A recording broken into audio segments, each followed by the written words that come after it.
Welcome, everyone, to How to Be a Human. I'm Tatiana Miller, and I have a wonderful guest with me today that I'm very much looking forward to for her to share your story with you. We have Isabella Miller here, and we're going to be talking about her story of overcoming and her story of resilience. And I say that because I just did a presentation for the Association of Women in Science, and I happened to break a record, which I'm very proud of the most attendees for that association.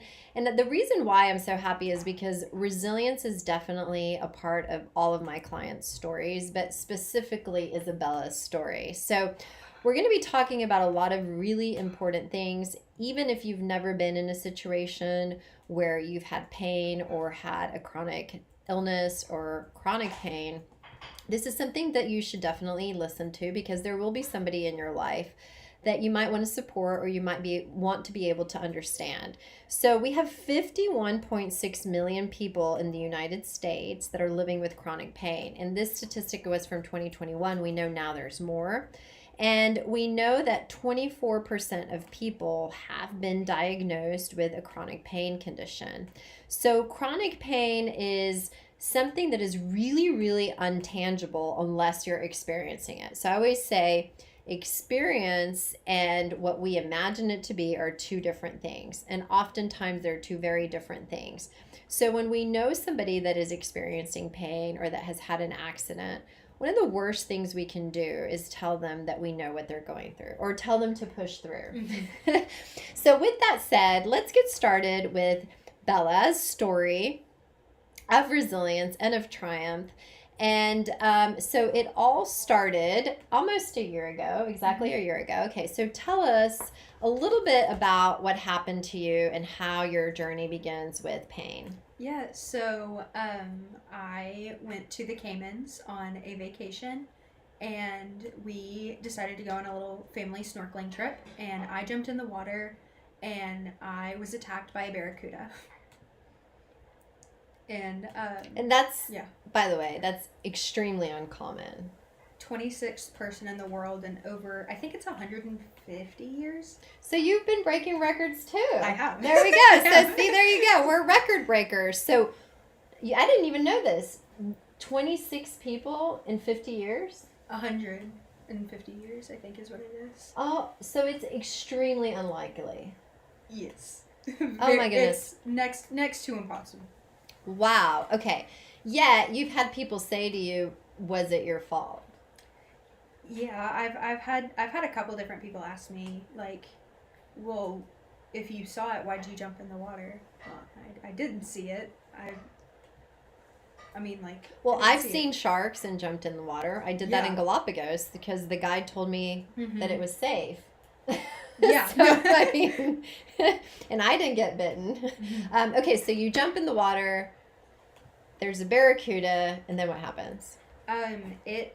It latched onto my foot and it pulled, and when it pulled on me, I thought it was so powerful that I thought it was like my little sister kind of like pulling on my leg, literally, and I kind of turned around, to tell her off, and I looked back. She and my dad are several yards back, and I was like, there's no way that could have been her. So I looked down into the water to, see who that was, and it ended up being a what. And I pulled my foot out of the water, and it was a very surreal moment. I kind of not blacked out, but all senses were lost, and I started screaming.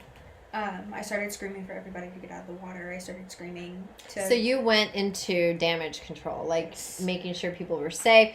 You also did something really significant for the purpose of our conversation, which is you told your mom to call your boss. Tell us about that. So I'm a preschool teacher, so, and I love my job. So I started screaming to my mom to call my boss, tell her to get a sub as soon as she could, because I wasn't going to be able to come in for what I thought would be like maybe a month or so. So you immediately went to, this is important for people to understand. Mm-hmm. when we're in a crisis, our brain goes into alert, it goes into emergency management, and we tend to do one of three things. We tend to get paralyzed, we tend to go into fight mode, or we tend to go into flight mode. And you went into fight mode, and you also went into hyper responsible mode, right? Which is something that typically happens with people that are really thoughtful and thinking of others. So instead of thinking of herself and going, oh my gosh, my foot's bleeding, I've just been attacked, she's thinking about her work in another country, like not even now, which tells me that she went into fight and she went into repair mode. As far as her nervous system, which we're going to be tracking throughout this conversation. So you go into this situation where you're not even close to shore, right? Okay, so what happens then? So my uncle ends up jumping in the water, and my dad ends up both pulling me back to the boat, and they put me on the back deck of the boat, and my aunt ends up wrapping a towel around my leg. She works at Vanderbilt Hospital. And she was amazing. She went into care mode and helped, got my leg over her shoulder, wrapped a towel around it, wrapped a t-shirt really tight around it, and started, trying to stop the bleeding or prevent it as much as she could. Are you perceiving pain at this point?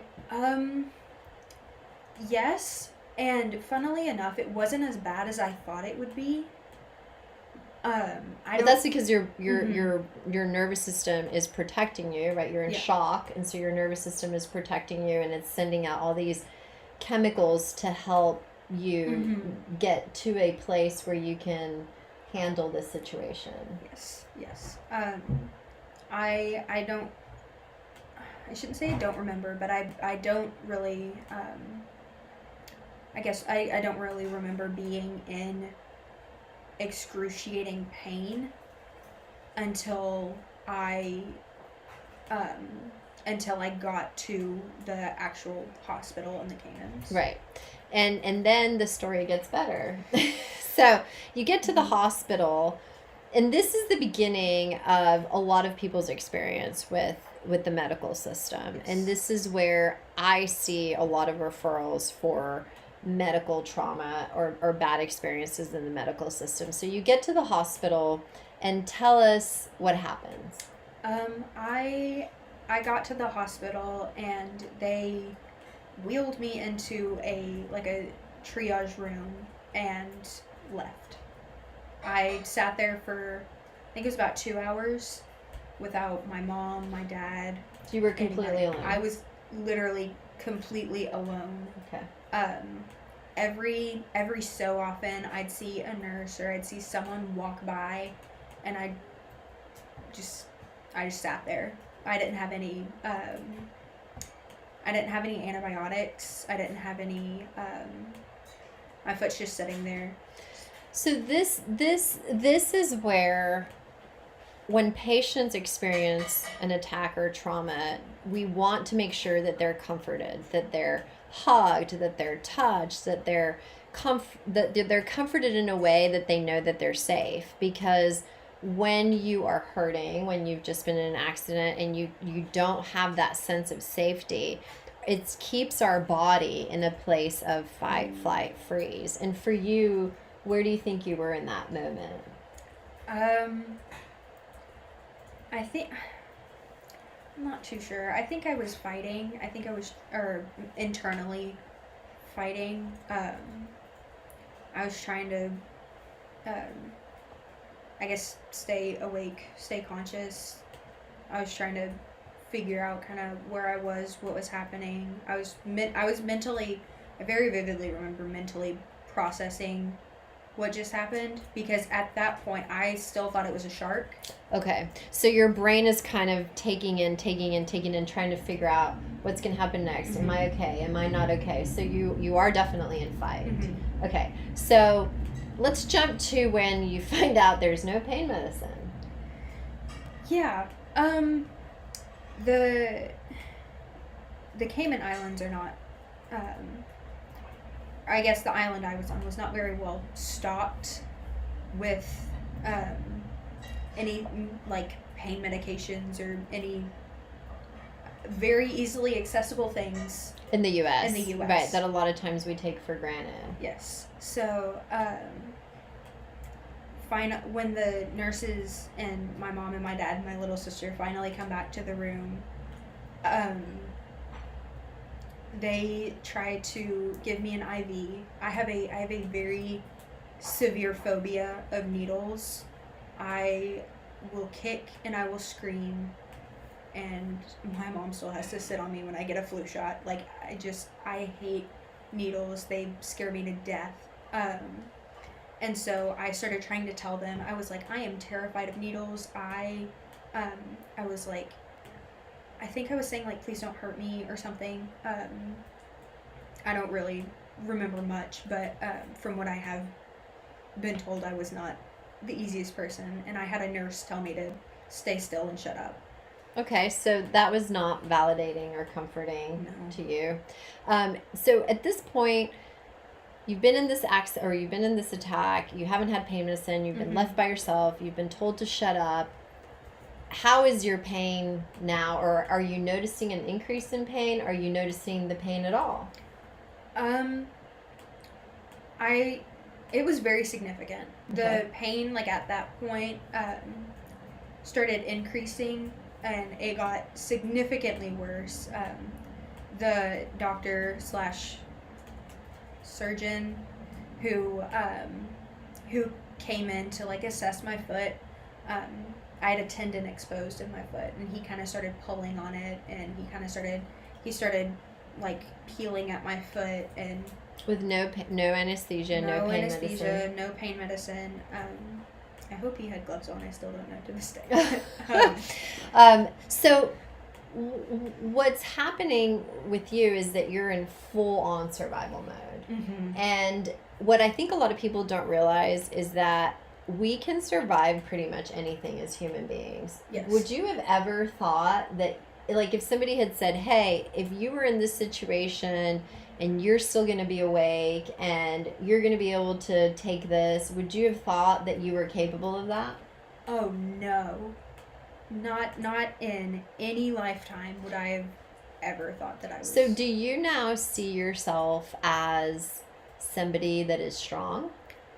I see myself now a lot stronger mentally than I was before this. Yeah, because we don't know what we can overcome until we actually do it, right? Which is what Bella and I have been working on.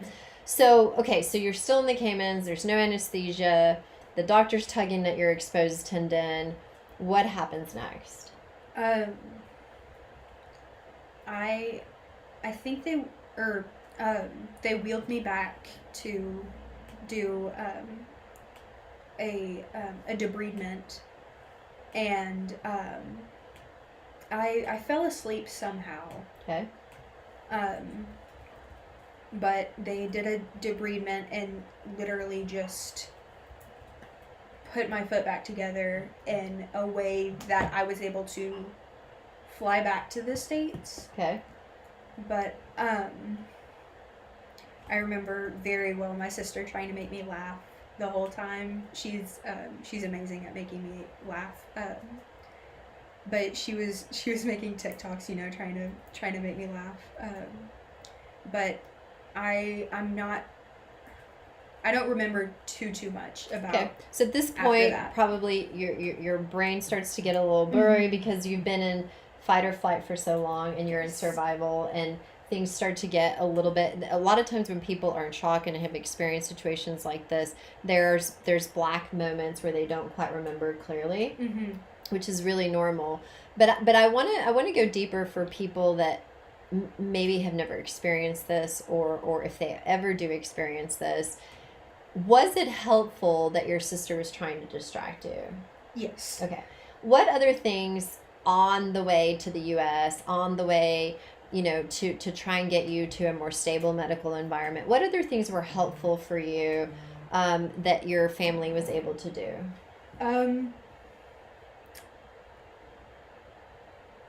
just be there. My mom is my rock. She is like my everything. So she was just there being a mom. Right. And she was so helpful just being there. And I think too, for people, like, I know I'm a mom too, and sometimes I can't fix it for my kids. Yes. But it's just about saying, I love you and I'm here for you. It's not even about asking questions. Yeah. I think too, like myself having been in painful, traumatic situations, it's not really helpful for people to ask you how you are. Like, it's kind of the opposite, even though it's counterintuitive. Like, the more people ask you, like, how's your pain? How are you? The more you're just like, I don't want to talk about it. It is more helpful for people to just kind of be like, hey, do you want to watch this? Even if you don't want to watch it. Or, hey, look at this. Because it helps you refocus your attention on not the pain, on not the incident. Yeah. Right? Okay, so you make it back to the States. And do things get a little bit more clear then? Yes. Once I get back, I'm kind of starting to realize what's happening and what's trying to plan and assess what's going to happen. I make lists. I'm planner. So that's part of your coping strategy, is to make a list. So how does this list look? It was very chaotic. I was trying to mentally comprehend the next steps, the next plan of action, what was going to happen, how it was going to affect everybody else, how I was going to wait. Even in your deepest, hardest moments of crisis, you're thinking about how this is affecting other people. Yeah, I guess. I mean, I think that's a remarkable quality. And I want people to realize that many people in their darkest times and their hardest times are not just fully focused on their pain or their trauma. They're also thinking about, how does this burden my family? How does this affect others? Not everybody, but a lot are. And that is why it is so important to be comforting and be supportive and be loving of these people. Yeah. Looking back on it now, I know you and I have discussed it, but looking back on it now, do you think that you were able to comprehend exactly what had happened to you and the effects that it was going to have on you? Not fully. I don't remember much after I got back here, but I remember enough, but I don't think I fully comprehended what happened until I got home. Yeah. I think oftentimes what I've seen happen to patients that have accidents or experience trauma or a surprise diagnosis, it's almost like we're shuffled about, like a movie where you're just kind of shuffled to the next thing, and you're just like, okay, just got to make it through one more thing. Okay, just got to make it through this next thing. And it's kind of a whirlwind, correct? Okay, so now let's go into, you're in the American medical healthcare system. And I would think, and I think many listeners would think, this has to get better, right? This is where the story gets better, right? To a degree. Okay, so the nurses I had were phenomenal. They were outstanding. A doctor or two that I had really made it hard mentally. Okay. They so there's psychosocial effects of pain. There's physical effects of pain. There's also psychological, emotional things that happen when people experience a crisis or a trauma or a tragedy. Most Western medicine does not focus on teaching practitioners how to be emotionally intelligent, how to validate, how to listen, how to care for their patients. And it's not speaking badly of Western medicine. Western medicine is there to fix symptoms and fix wounds and operate. But this is where it's really important for people to understand that we cannot just look at physical pain from the neck down, right? It's all interrelated. It's all interconnected. And the thoughts that we have affect how we deal with pain and the intensity of the pain. Yeah. So the doctors that made it hard for you, what Mm-hmm. is it that happened that added to your pain? Is that an accurate statement? Mm-hmm. Okay. I had one doctor tell me that I was drug seeking and that I needed to basically calm down. And I had another doctor tell me that I wasn't in pain. And I mean, she just kept saying you shouldn't be in pain. And it made me like second guess. Am I really in pain? Am I really in that much pain? Um, do I really need this medication to help level my pain? Do I really like do I need this? Am I overreacting? And after the work that we've done, Mm-hmm. I want you to go back to that moment and tell me, was what you were perceiving accurate? I think I don't know. I mean, I still again I don't remember much, but Well, you're still in pain now. mm-hmm. When you're in pain, is that an accurate perception? Oh yeah. Right. Oh So, yeah. do you think that all of a sudden, when you were in actually more pain, you were wrong?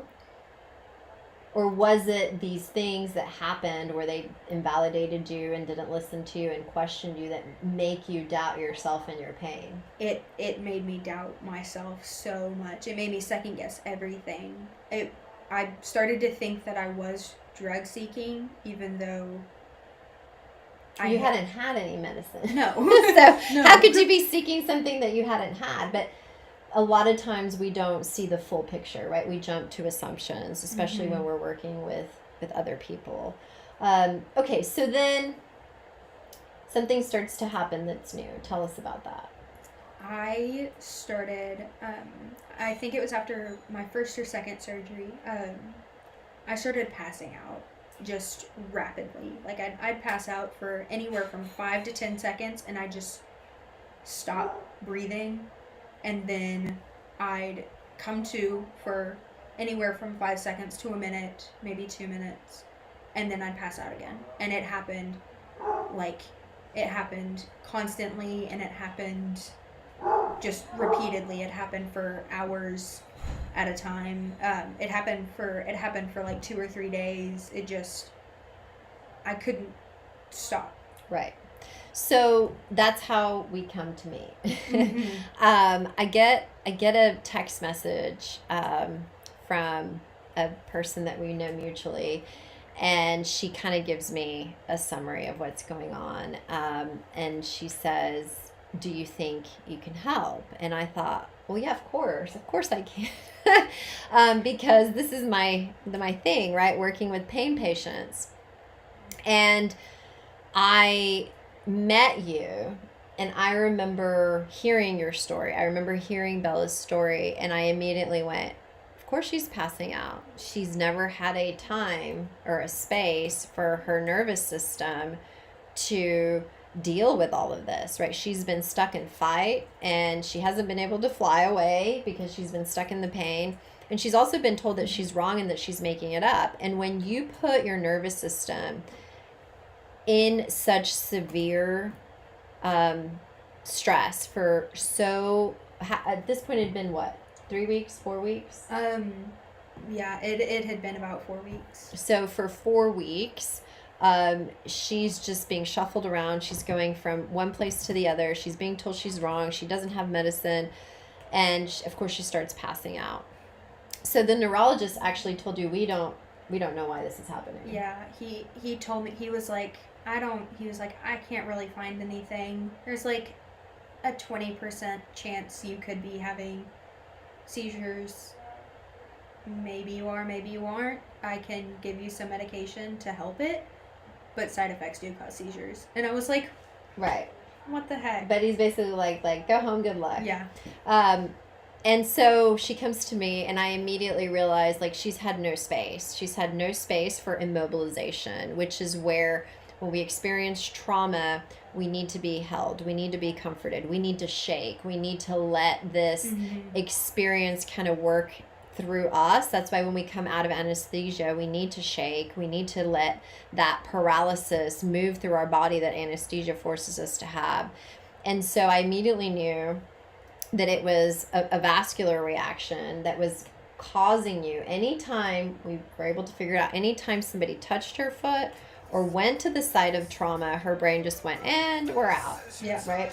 So we started to work on what are the triggers that are causing this, and how can we help her feel like she is safe and feel like she can handle this, because the brain would shut down, because your brain, most interesting parts is just how open you were to going, I want to get better, right? I don't want to. Have you ever met a single person in your life that enjoys paying taxes? No, no one does. If you can't sleep at night because you have a huge problem with the IRS, and really I've got some free advice for you. This service is after we strictly go to limited to commercial, we're individuals going that to owe the talk about some of the IRS things that we worked on and where $10,000 or you more are now, in and back how we can taxes. help And others if you that may be qualify, going through we the can same. guarantee that you won't be writing a big fat check to the IRS, or our services cost you nothing.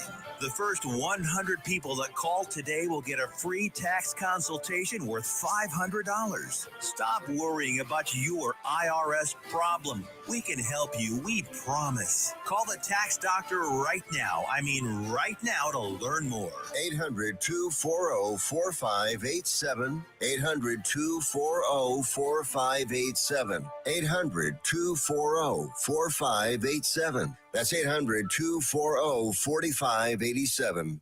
Why have thousands of aspiring authors teamed up with Christian Faith Publishing to publish their book? Because Christian Faith Publishing is an author-friendly publisher who understands that your labor is more than just a book. We provide authors freedom and flexibility throughout the publishing process, professional book editing, award-winning design, and some of the highest royalty structures in the publishing industry. And as always, you will retain 100% of the rights to your book. I was looking to find a company that I could trust, one that assisted in the editing process completely.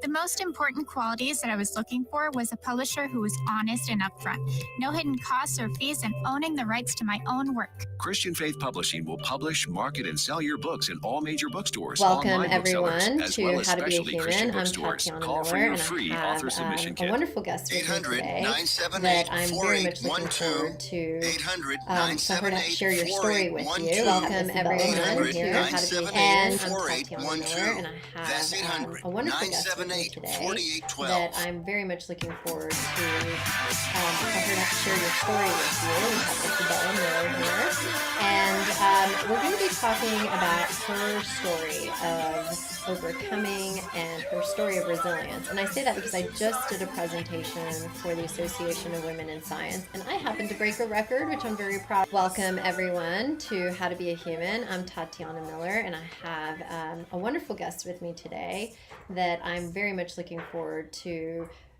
for her to share your story with you. We have Isabella Miller here, and we're going to be talking about her story of You're listening to How to Be a Human. I'm Tatiana Miller, and we're on NTX Radio.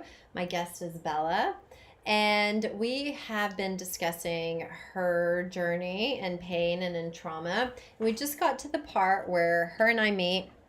We start working on creating some space for her to actually process what has happened and notice that one of the triggers that sets her brain into shut-off mode is when your foot is touched. So at that point, is that a relief for you to realize that there's nothing wrong with you? You just needed to relax your nervous system and regulate it? Yes, but also we still didn't have like an official diagnosis for it. So it was the relief that it wasn't like seizures or anything neurologically wrong. But it was also just the trying to eliminate the whole list. Right. That we were just kind of we had a hard time like finding a real diagnosis with. Right. So I had some conversations with her neurologist and explained to him, and that's when I'm showing him Bella and I's work, right? To try and give him some tools and resources to understand pain patients better, and also to illustrate a lot of what happens with pain. And that is that oftentimes we can't put into words what we're experiencing with pain. So one of the things that Bella and I did was work her experience of pain through art, because she's a very talented artist, and you'll see on the screen Bella's work of art. So as we're working through this, there were several words that we were able to identify as your process through pain. And as we're doing this, you are slowly starting to kind of reconcile the stages that you went through but didn't realize you were going through, correct? So can you describe to me what it was like to put together these stages for you to kind of make sense of what happened? What was that like for you? It was super relieving to be able to put things into words, because my thought process is if you have a name to it, then it's then you can research it, you can kind of find out what to do with it. So it was very, I mean, there's a huge weight lifted off my shoulders when I was able to put a name to it, kind of. When we label stuff, it actually helps us process it better. Yeah. So I'm going to read to you what we worked through as Bella's journey in her process. So she first said there was a blur, then there was a sinking, suffocating, then appalled, mad, then helpless and hopeless, then betrayed, and then autopilot. And we were able to kind of dissect each one of these stages of you and in your perception, but also of your nervous system. Yeah. Because a lot of the words that she used are directly correlated to phases the nervous system goes through with any time that our amygdala is activated and we go into survival. Yeah. So your work of art, to me, is one of the most incredible illustrations I've ever seen of what it's like to feel pain inside of us and be so misunderstood. Yeah. And I love it, and I thank you for it and for letting us share with it. But what was it like for you to come up with that art? What was your process?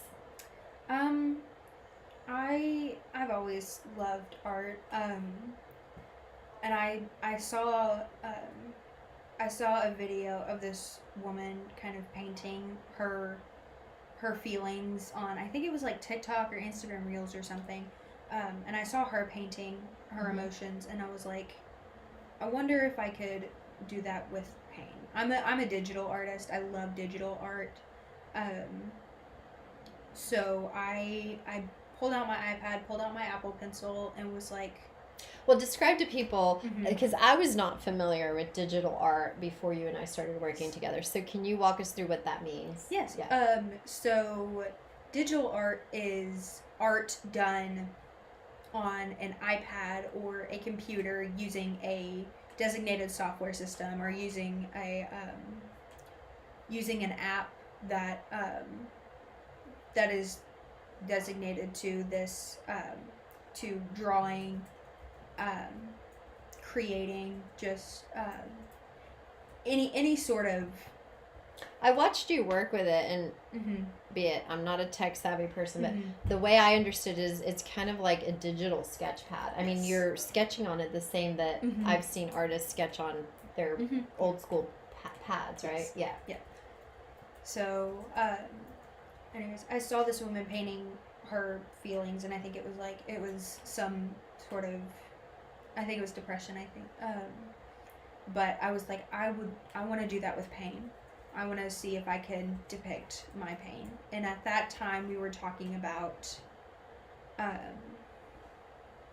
just pain being such an out-of-body experience, and and the gaslighting, right? Like, you're wrong, you don't need medicine, you're not experiencing it. And I think too, what happens with pain is, I had a teacher explain it this way: if somebody has cancer, we bring them casseroles. right? Because we can see it. It's tangible. They lose their hair. They, the steroids. You can see the experience of cancer physically, externally. But with a lot of pain, you look fine. I mean, you look fine. You look great. What do you mean there's pain, right? We can't experience it with the person because we can't see it. Yeah. And so oftentimes it's hard for people to understand what the pain feels like inside of us because they can't relate to it. Yeah.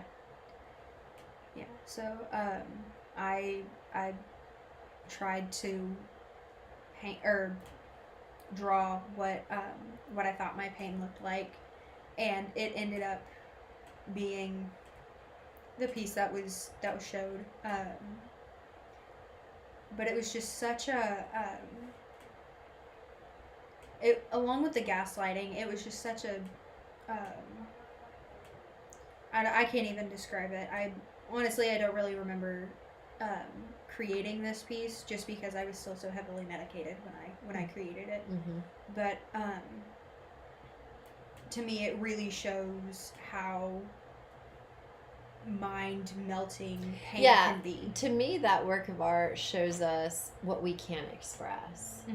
And I remember showing it to physicians and going, "This is what you're not listening to your patients. This is what you're not hearing when you're not taking the time to actually listen to the patient and their experience of it. Not what the labs tell you, not what the scans tell you, but how that person is actually feeling it in their flesh and blood." And a lot of what happens with pain, again, is the mental, emotional aspects of it.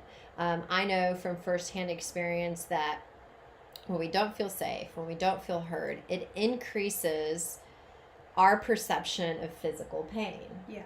And when we do feel safe and we do feel heard, and we can focus on what's working rather than thinking, am I wrong? Am I making this up? Then our pain seems to decrease, which is kind of where you've moved to and progressed to now, right? So one of the big fears with a lot of people that have had traumatic experiences or injuries is, how am I going to live my life? I know that came up for you, but can you walk listeners through how that has kind of unfolded for you?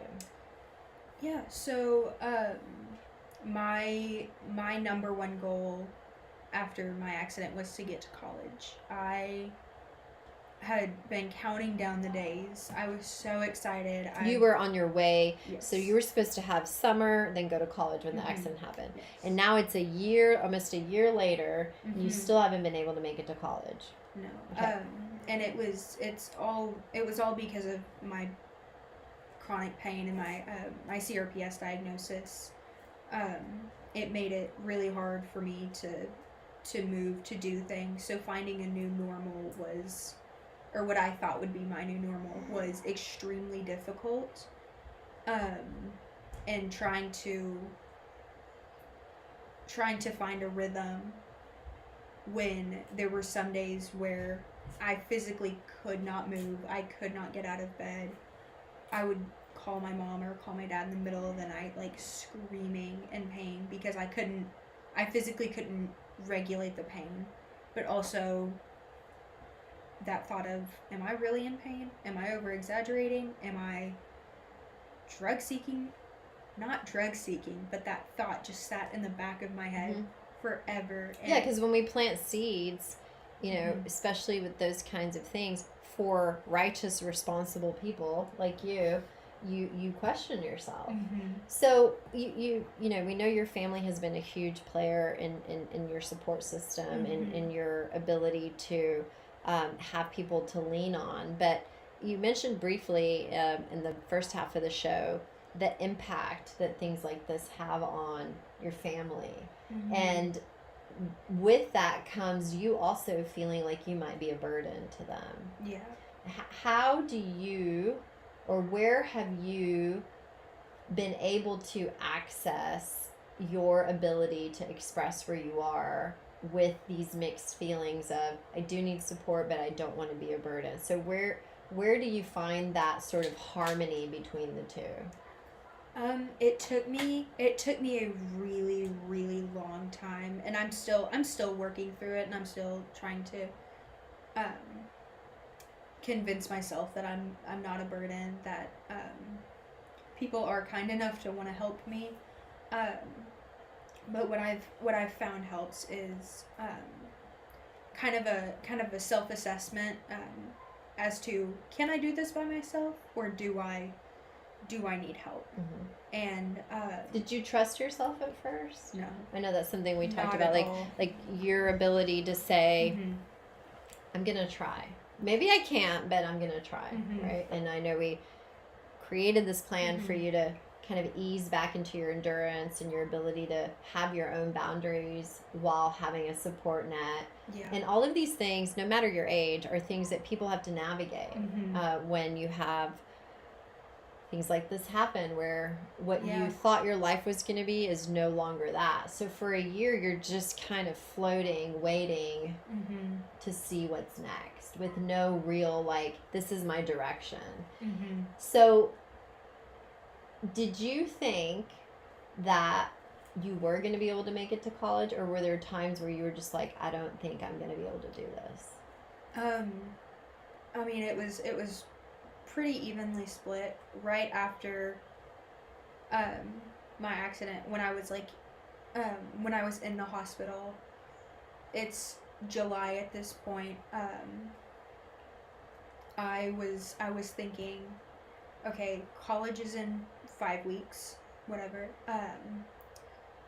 How am I gonna navigate campus? How am I gonna do this? Or am I not gonna make friends because I can't go out? Am I not gonna be able to? Am I gonna lose friends after I make them because I can't go out because I can't do anything?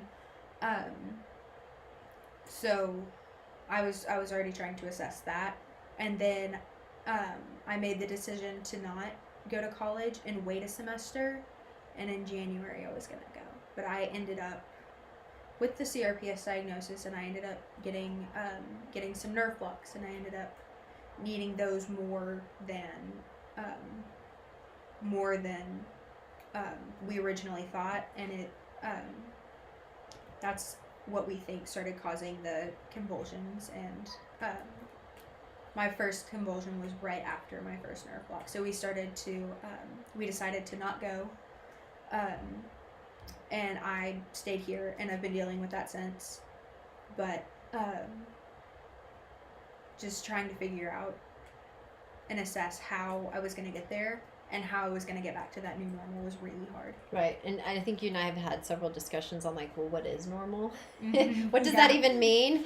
Is that even real? Like, who Yeah. gets to decide? Yeah. And it's more really about just honoring where you are and meeting yourself where you are each day. Yeah. I live with chronic pain, and I know that that's kind of my approach to my day. But it's been really helpful to know that my experience is going to be different than your experience, and that that's okay, and that I don't have to fit into this mold of this is the way it's going to be and this is how I have to do it, because we're all going to experience our pain, our demands, our goals in a different way.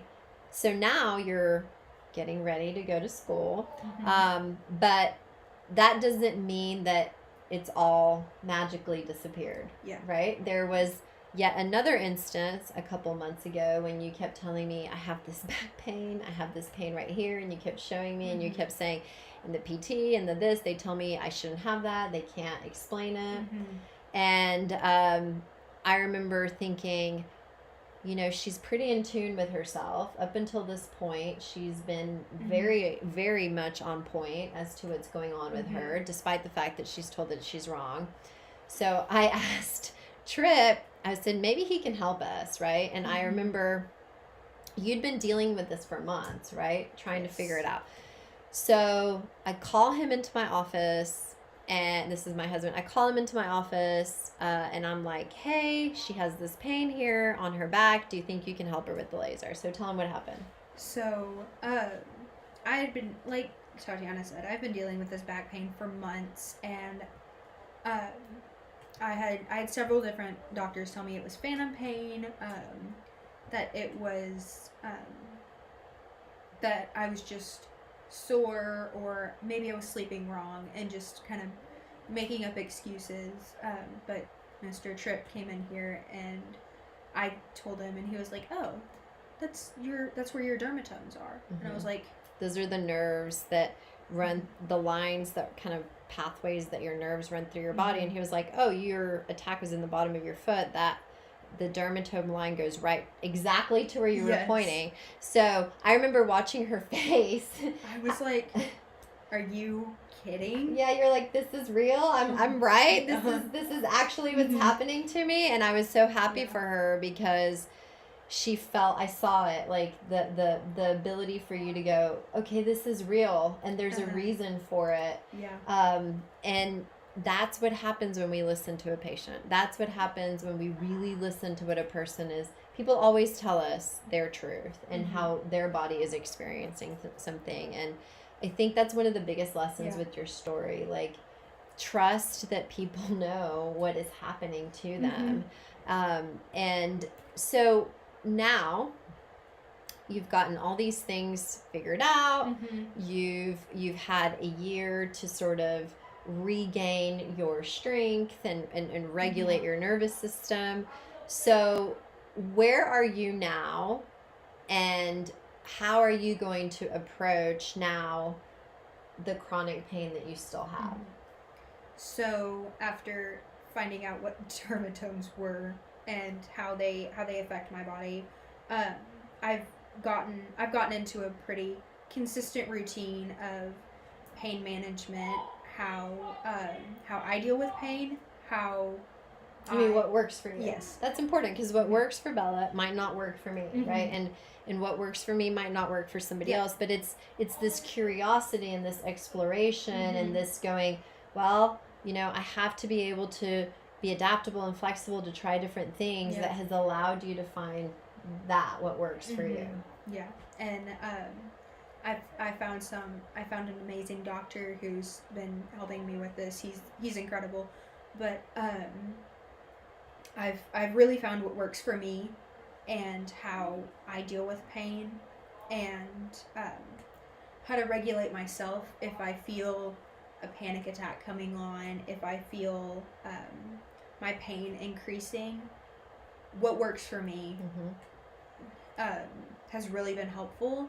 And now that I have found that, I am able to move forward and go to college in a few weeks. So let's talk about the last piece of this puzzle, which is anytime we've had traumatic experiences in certain settings and we revisit that setting, there's a potential to be triggered into PTSD, to not ever want to face that situation.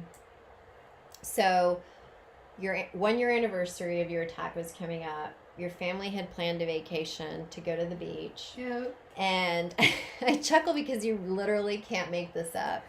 And I remember it was the weekend, and I get a text from your mom, and she's like, "You cannot make this up. Exactly where we're going to go stay, there were just 2 shark attacks, and it's the 1 year anniversary." And I remember thinking, God really has a sense of humor. But I want you to share with us how brave you were and how you did go and confront the situation, and your thoughts on the victims of these shark attacks and how people can be supportive of them, and what we all can do to help those that do experience situations like this. Yeah.